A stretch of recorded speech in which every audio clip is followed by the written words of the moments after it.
বিসমিল্লাহির রহমানির রহিম।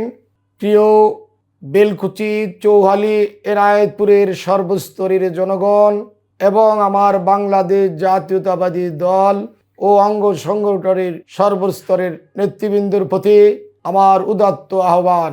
আগামী 25 তারিখ সকাল 9 ঘটিকার সময় কুড়িল বিশ্ব রোডের মাথায় বসুন্ধরা কনভেনশন হলের সামনে রাস্তায় অবস্থান নেওয়ার জন্য বিশেষভাবে অনুরোধ করা যাচ্ছে। স্বাধীনতা যুদ্ধের মহান ঘোষক, বহুদলীয় গণতন্ত্রের প্রবক্তা, ইতিহাসের রাখাল রাজা শহীদ রাষ্ট্রপতি জিয়াউর রহমানের সুযোগ্য সন্তান, দেশনেত্রী বেগম খালেদা জিয়া সুযোগ্য সন্তান, দেশ নায়ক তারেক রহমান দীর্ঘদিন পরে বাংলাদেশে প্রত্যাবর্তন করবেন।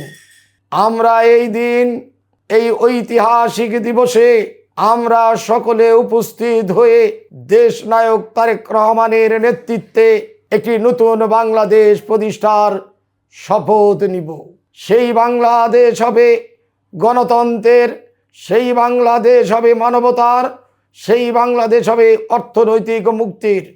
আর দেশ নায়ক তারেক রহমান হচ্ছে আমাদের স্বাধীনতা, সার্বভৌম ও গণতন্ত্রের জীবন্ত প্রতীক। আসুন আমরা এই ঐতিহাসিক প্রত্যাবর্তন দিবসে উপস্থিত হয়ে একটি স্লোগানে মিলিত হই। দিল্লি নয়, পিন্ডি নয়, নয় অন্য কোনো দেশ, সবার আগে বাংলাদেশ। আমরা একটি আধুনিক গণতান্ত্রিক মানবিক মর্যাদা সম্পন্ন বাংলাদেশ প্রতিষ্ঠার জন্য দেশ নায়ক তারেক রহমানের হাতে হাত রেখে নতুন করে শপথ নেই। এই দিবসটি ইতিহাসে একটি স্মরণীয় দিন হয়ে থাকবে। আসুন আমরা সকলেই উপস্থিত হয়ে এই ইতিহাসের সাক্ষী হয়ে থাকি আর একটি স্লোগানে মিলিত হই। দেশ গর্ব মিলে মিশে, নবীন প্রবীণ মিলে মিশে, ভোট দিব ধানের শীষে।